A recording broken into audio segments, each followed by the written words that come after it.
Hi, I'm Art Caplan. I'm at the Division of Medical Ethics at NYU Langone Health System in New York City.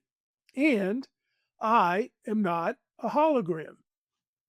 What am I talking about? Well, a new clinic in Tennessee, cancer clinic, is starting to offer to its patients basically the hologram doctor.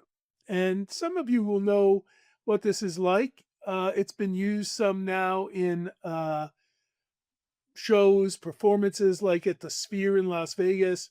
All of a sudden, you're able to go to a show by Michael Jackson, long since dead, but they can project him onto the stage and or other singers or performers or even figures from the past, and they're very realistic looking, and you feel like you're in the presence of maybe someone who's still alive.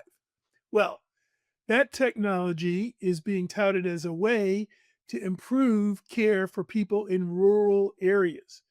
A lot of those folks have to travel very far to get regular exams and surveillance, either from a doctor or a nurse. Some of them go and meet people 3, 4 hours drive. It's a real burden.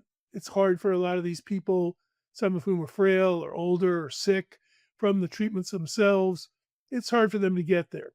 So the clinic has come up with this idea: make a hologram of a kind of generic doctor, put that doctor in a studio with a good lighting and good technology, and beam it out to the homes of these patients, or let them travel somewhere where the setup is a little more friendly, maybe not 3 hours away. Maybe they could have studios that for a lot of people are only an hour away. So I see some benefit. I think just doing video conferencing and quote unquote Zooming and that style of thing often is a little cold, a little distant. The lighting isn't good. The sound may be bad. It's not a professional production, and it may not give you the nuance and the detail that you want to see if you're trying to do an exam. Better, if you will, to have the higher tech. But there are issues. One is in rural areas, we don't really have great Wi Fi service. The rates of carrying detailed signals aren't that good. So I'm not sure much of this is going to make it into a rural person's home. Still see travel required. That cuts back in some ways on the attractiveness. Maybe better to send the actual doctor to the 4 or 5 clinics once in a while than to try and rely on the hologram doctor going out to the rural patients at locations where the signal still is not going to be that great. I also worry that for a lot of this work, while you can see some things, you can't see other things. Yeah, you can detect a rash, and sure, you could see certain things about certain skin cancers. But are we really ready to say I can conduct an exam remotely on a cancer patient with complicated disease? I'm not sure.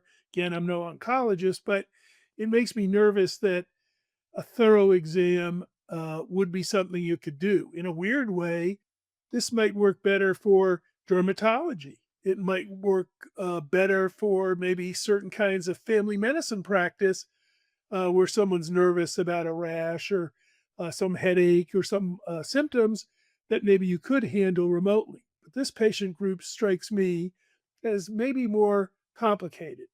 The other problem is the legal situation is unclear. What would it mean to make an error? What would it mean to actually give bad advice or misdiagnose? Who's responsible? Who's going to be able to hold someone accountable? What if the patient really isn't comfortable and doesn't give you all the information uh, that they might if it was face to face in person? That whole area looks murky and unresolved and even dangerous to practice in until the rules are laid out clearly about who's responsible for what and what the standard of care is for using this kind of technology. Are we going to see more of it in the future? I think so. Is it ready for prime time now to an underserved rural population? I'm not sure it's here yet. So we'll have to keep an eye on it. Maybe improvements will come. maybe our infrastructure for handling Wi-Fi and this kind of thing will improve. But for now, I'm not sure that the hologram doctor is the doctor that I'd want to visit.